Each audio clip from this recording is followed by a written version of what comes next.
This is the Motivated Business Show, hosted by me, Mark Terrell, the author of Motivated, the Reluctant Leader's Guide to Building a Business that Sets You Free. In my book, I share the 7-step process to get the measure of your business. M.E.A.S.U.R.E is an acronym that stands for Mirror, Evaluate, Action, Systemize, Unify, Review, and Energize. On each episode, I'll be chatting to a business owner about how they stay motivated and how they've got the measure of their business. So without further ado, let's find out who's joining me on this episode.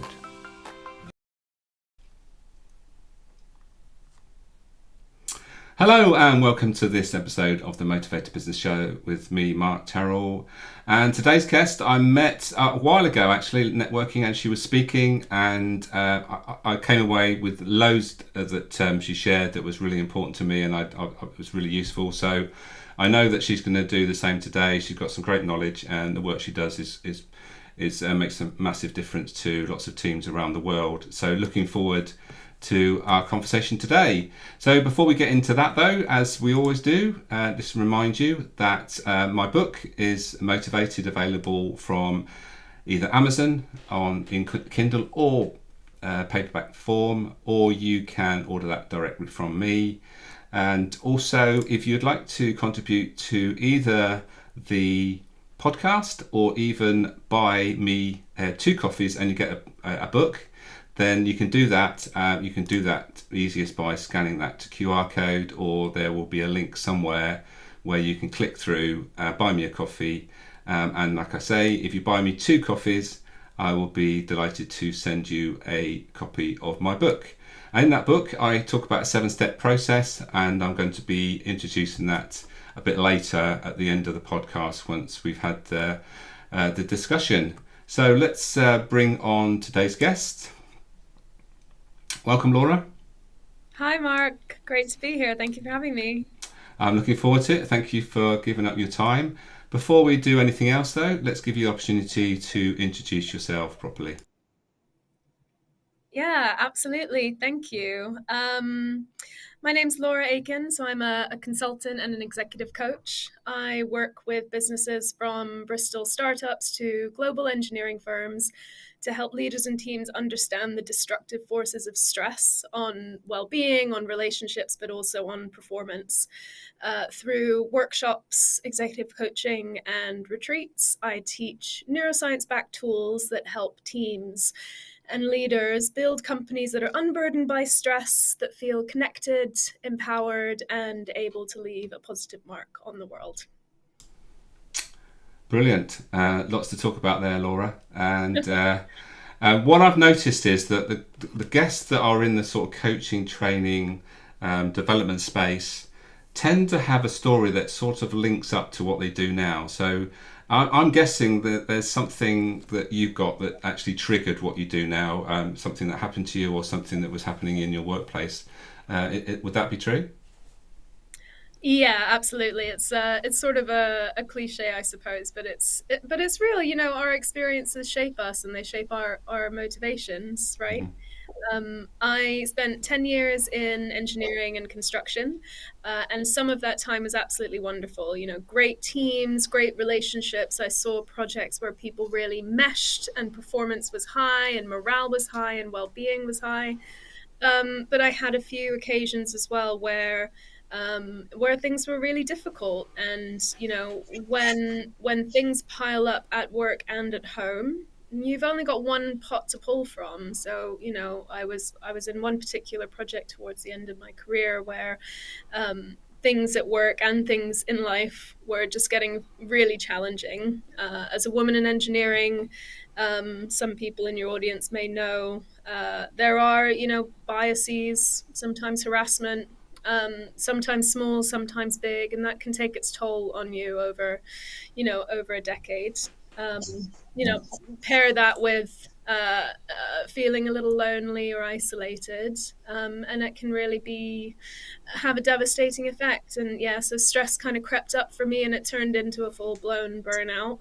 I had to take some time off and recalibrate, and then 2020 hit, Mm. and I, you know, was sort of invited by the universe to take a long, hard look in the mirror and decided to do something different and move into this people and culture work full time, which had been a voluntary passion for me during my engineering career. Yeah, excellent. So I had a bit of a nose around your website, Laura, and there's three words that come up a lot. You've mentioned stress, but as opposed together with stress, you've mentioned resilience, inclusion, and connection. So there's big topics there. So Mm. so let's just pick one at a time. So resilience, I think you've already mentioned the word. So how does resilience fit into the workplace, and why should we be concentrating on it? Yeah, and I think actually the secret is all of those words really tie in together and influence each other, right? Resilience. Lots of people like the analogy of bounce back ability, so being able to sort of overcome challenges on a physiological level. It's your even your body and your brain's ability to regulate stressors and sort of recalibrate after stressors.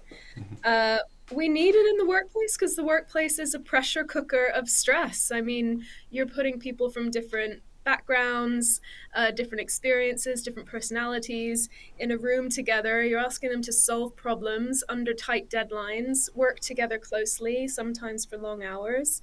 You know that is it's a real environment that could foster stress if it's done under the wrong conditions.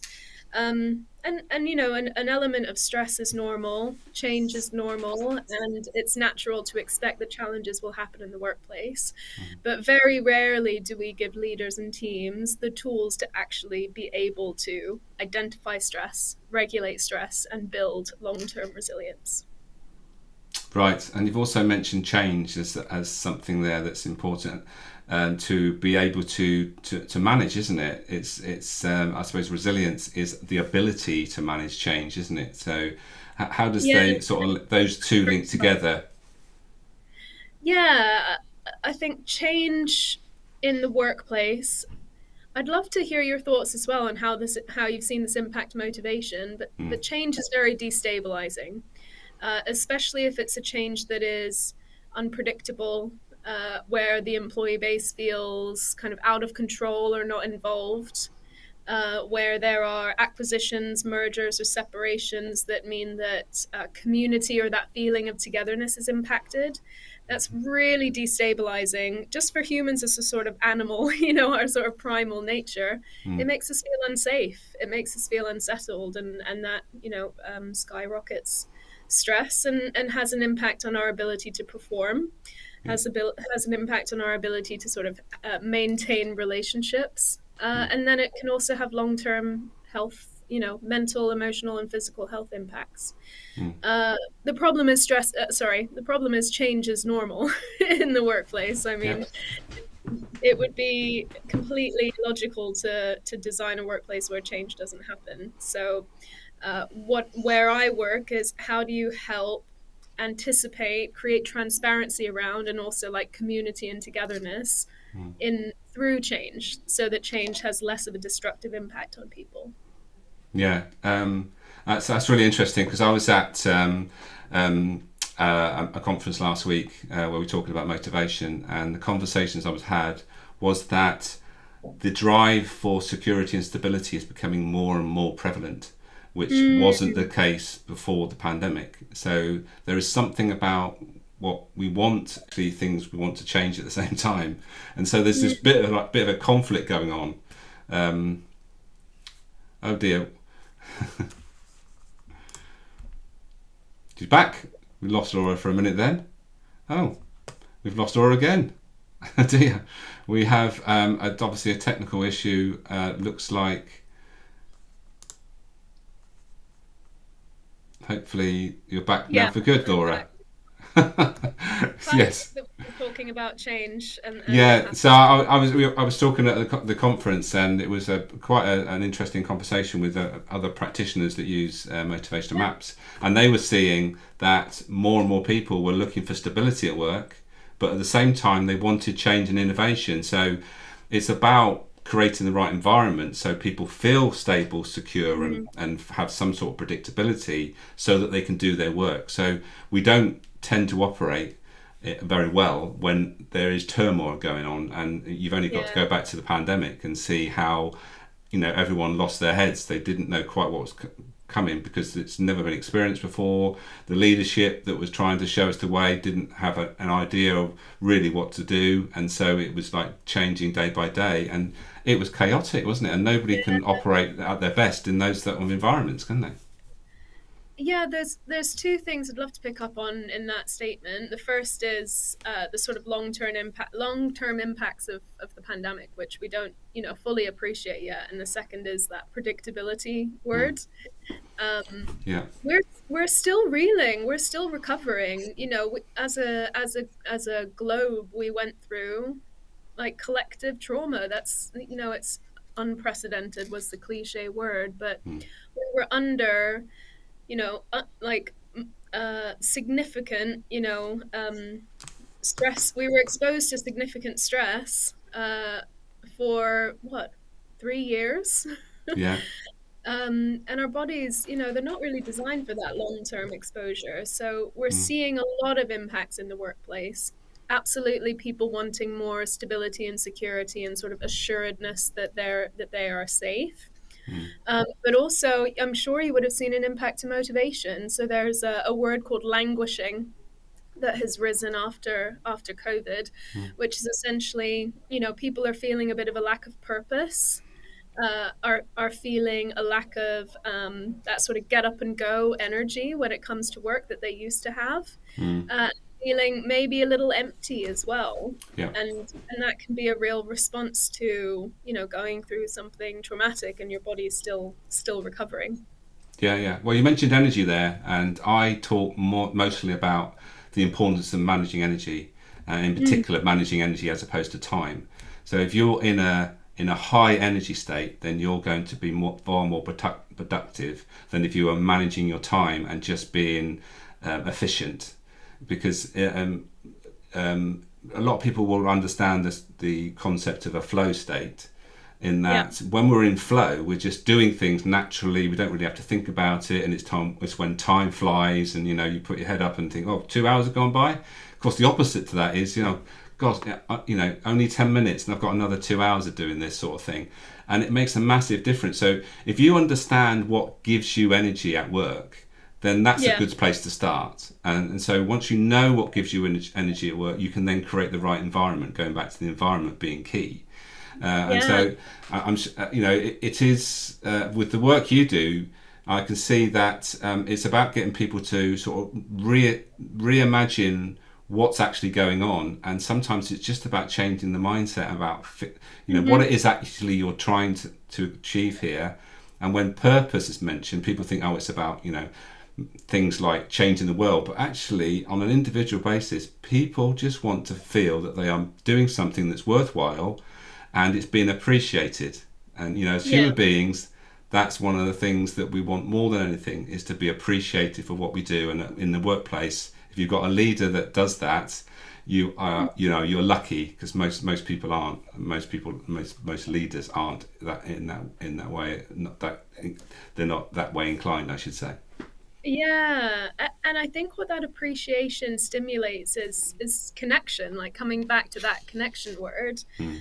Uh, Again, we're quite simple creatures underneath it all, and we feel safe, secure, and encouraged when we're in our packs or our tribes, right? It's Mm. safety in numbers. Yeah. And that active appreciation is so subtle, and it can be so small. It can take 30 seconds to appreciate a person who's around you, but it opens up a pathway.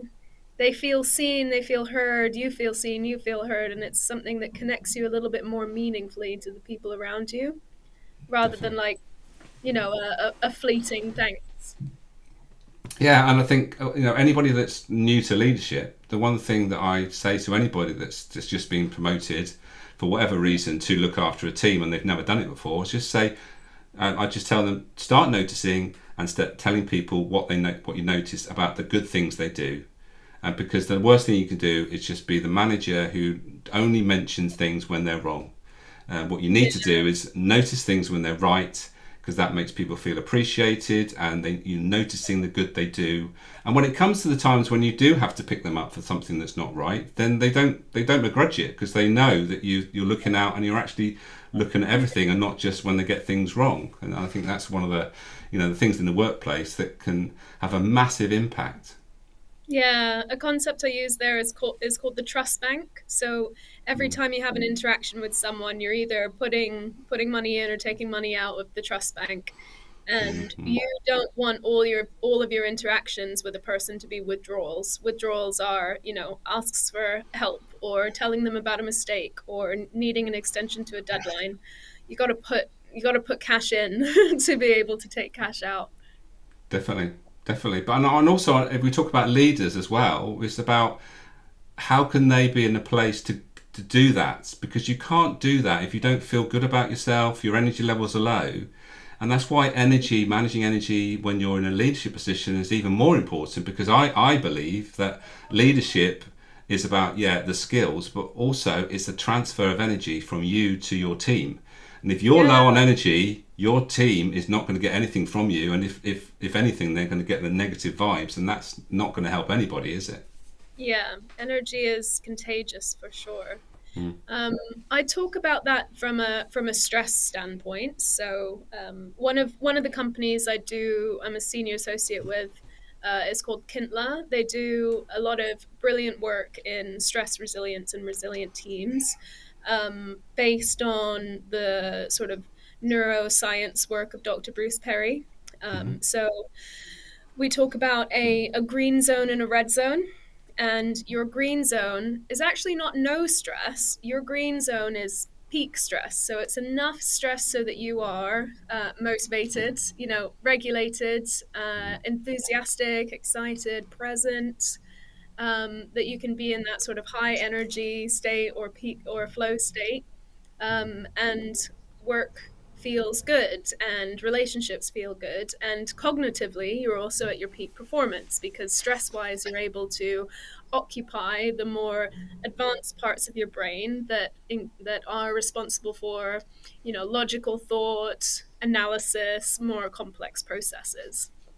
But when stress increases, your ability to handle that stress can go down, and you start to drift into what we call the red zone, which is essentially a sort of fight or flight takeover. When you're in that fight or flight takeover, your primitive brain or brain stem or reptile brain or monkey brain, whatever you might have heard, um, kind of takes over, like takes control, and its sole responsibility at that point is to keep you safe. So you lose cognitive function. Actually, your IQ can half when you're stressed out. Yeah. So yeah, we call that the red zone when you might be, angry, frustrated, fearful, any of those more intense emotions. And that, like you say, it can be contagious. If you're blowing into a room in the red zone, you're very quickly going to trigger people around you into theirs. And Yeah. then you got a team of people who are at half IQ trying to get something done in a complex environment. Indeed, absolutely. So we talked a lot about resilience and the implications of that. And so the other two words we mentioned was connection and inclusion. So should we talk about connection, why that's important in the workplace? Yeah, so connection and your connectedness to people around you, that's the most important thing in a workplace experience. um, Gallup does analysis into employee surveys, and they have narrowed down to 12 powerful questions that determine employee satisfaction at work. And beyond that, one one question that really is like the big determinator, and that's I have a friend at work. Right. So we touched on this before. When you're connected to people, you feel safer. There's that safety in numbers. You feel supported. You feel bolstered.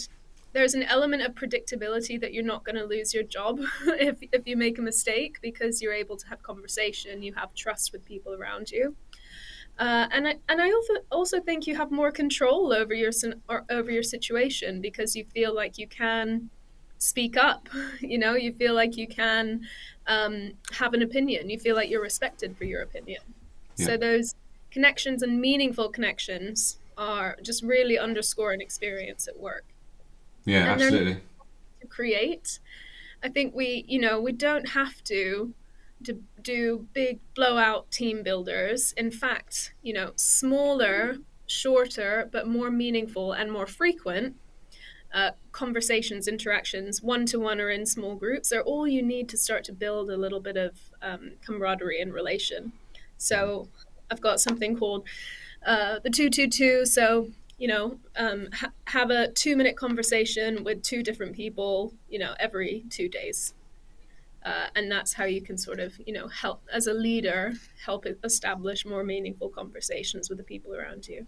Brilliant. Yeah, I said I shared with one of my clients last week. I said you need to check in with every one of your team every week, and he said, "Oh, that's going to take me far too long." I said, "We're only talking about 5 minutes." I said, "Every week, you're I think he has a dozen people in his team." I said that's 60 minutes a week. I Yeah. said that's all you got to do, and you spread it over 5 days, so that's like 3 or 4 people a day.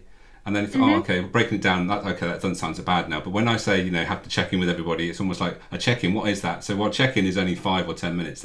And that literally is just to say, how are things? Is there anything I can do to help? Literally, so Yeah. there's no agenda. That's all you're doing. You're ringing up. Are they okay? Is there anything I can do? And once you establish that, going back to what you mentioned about trust, that's what builds up trust. That you're not just going to ring me up when something's wrong. You're just going to check in with me, and actually you care. That's the important Yeah. thing, isn't it?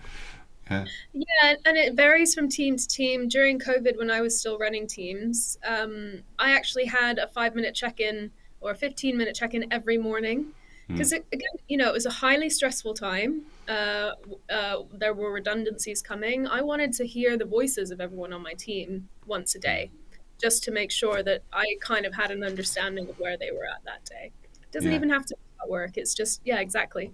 What's going on? How are you? And how can I help? Yeah, yeah, and with connections and relationships in particular, out of the nine, there's 9 motivations to work, and 3 of them are relationship based. So, a Yeah. third of what you come to work for is about connections to others and relationships. So, it is an important topic over and above what we come to work with regards to achievements and obviously the growth that we get from work. So, Mm. interesting. And then, what about inclusion then? So, I've got an understanding of inclusion, so it'd be interesting to know what your definition of inclusion is for a starter. Yeah, I really like the the catalyst. It's probably a few years old now, but the catalyst definition of inclusion is you feel respected for your unique contributions and your unique qualities, but you also feel a sense of belonging. And those two things, marry up together. So, yeah, people are respected for their individualism, but they still feel like they're part of one big thing. And that's something that is such a core value for me in life and in work. I grew up in a really multicultural environment. There was no majority. There was no majority group, and it was a really wonderful upbringing. And I think I had a bit of naivety about what the world looked like because of that upbringing. When I went into the workplace and saw how some people were maybe excluded because of characteristics or personalities or just not necessarily fitting in as easily with the dominant group, that can have a really damaging impact on people. Yeah. It hurts, and it hurts not only in an individual, it can hurt across generations. So inclusion for me is one of the big outcomes of building workplaces that are able to recognize and regulate stress. So they're in that green zone. When you're in the green zone, you're able to sort of overcome more easily some of the biases and shortcuts that the brain makes to keep us safe that influences exclusion. And workplaces that are connected to each other, regardless of color or creed or who you love or how your brain works. um, yeah, and that's something that is really the most important outcome of the work that I do is creating organizations where people feel included and like they belong, because that's a good world to live in. Yeah, and also diversity is also a word that's linked to inclusion, isn't it? So those two work sort of hand in hand as well. So you need to have a diverse workforce, and then include everybody so they have equal say. So that's where you get, Yeah. that almost everyone has what is it? They've done lots of surveys when they have one person to solve a problem, and then they get 10 people to solve the problem, and the outcomes are far better because you've got different people from different backgrounds having different thoughts and seeing from a different lens, and that's when you get a far better solution around this solution, as opposed to, because we can only solve a problem based on what we know and what we've experienced. And so when you bring people together, you've got 10, 12, however many people bring together, all their experiences and all their knowledge, and you're bound to get a better result when you do that, aren't you? 100%. It has a multiplying effect when you're able to make use of, collaborate with with many brains and many experiences. But you are only able to make the use to sort of get the most out of a diverse workforce if you have a culture of inclusion. The business case for diversity kind of only implies that people do feel like they are respected, like they can speak up, like they're part of a team, that they can contribute. Yeah, yeah. Right, Laura, sadly our time is coming to an end shortly, but before we do Very that, quick. I'm going to give you the opportunity to sit back for a couple of minutes while I just sum up bits and pieces that we've talked about. This is where I talk about the 7-step model, which is in my book, and the reason why I've included these steps. And the 7 steps always start at this point, which is mirror, understanding ourselves, and particularly in a leadership position, you've got to understand yourself, understand what drives you, your personality style, your strengths and weaknesses and all that sort of stuff. Is important to understand that. Once you understand that, then you can evaluate things better. You can then take actions and have more of an idea of how everything fits together with regards to how you lead and actually also what you're trying to achieve. And then moving on to the next step, systemizing is about running a business efficiently and making sure systems are in place so that not only you but other people can run the systems. And that's how most businesses build in efficiencies and understand how those efficiencies are actually what allows the business to grow. Final 2 steps are about the importance of building a team, unifying the team around a clear goal so that everyone knows where we're going, reviewing regularly and making sure that we are still on track, and also then at the end energizing, and that is mainly about transferring responsibility to others and delegating so others take more responsibility from you if you're leading a team, and so it becomes less of a burden, and you can not sit back but just observe more and actually become more of a mentor as opposed to someone that's showing the way. So just going on to something I want to share about motivation, and we've mentioned it a few times. A lot of people, when we talk about motivation, is they think about away from and towards, and it's quite pertinent in the top things that we've been talking about in particular, because what comes up quite a lot, and I'll talk about money being, most people understand money, so money is a driver for many, but when I get down to talking about what that actually is or what the drive is, often it's not the drive to have money, it's the drive to not have money. And so I at the beginning of the podcast, Laura, I asked you about your story and what drove you to do what you do. And this is quite important. When you're running a business, you've got to know what you're going towards, but also what's also useful is what you're moving away from that you don't want anymore. And so if you know that you don't want to not have money anymore, so that's an important driver. And actually some of the away drivers are actually far more powerful, in that we don't want to experience that again, so we're moving away from it, so we'll do everything we can not to experience that again. Because one of the things when we set goals that we've never experienced is we don't know what it's like when we get there, but we do know what it's been like where we've been before, and so that's always in our psyche. It can sometimes hold us back, but sometimes it's the catalyst that really moves things forward and motivates us to take action, and that's the key here. So think about the things that are driving you, not necessarily the things you want in the future, but the things you don't want anymore that you want more of in the future, and something like that. It might be that, say, for instance, like spirit is the drive for freedom. So you might not have any freedom at the moment, but in the future you want more freedom to do things your way, in the way that you feel is more fitting and in line with your values. So that's why motivations are important, because motivation drive action. The motive is the reason, and action is the thing we do because of it. So anyway, I'm conscious of time, so we will give you the opportunity to share any comments on what I've just said, Laura. Yeah, thanks, Mark. It's always good to see the system. Congratulations on getting the book out. That's no small feat. It's Right. yeah. Yes. Well, I know it's been out for a little bit now, but still, it's yeah. I can't imagine that effort.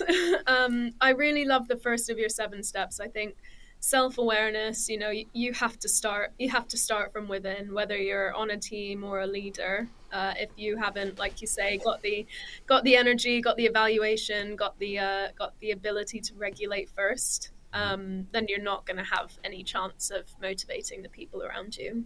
So I love that as a springboard. thank you very much, Laura. It's been a delight talking to you today. Sadly, the time's run out. I knew that you were going to share loads of value information.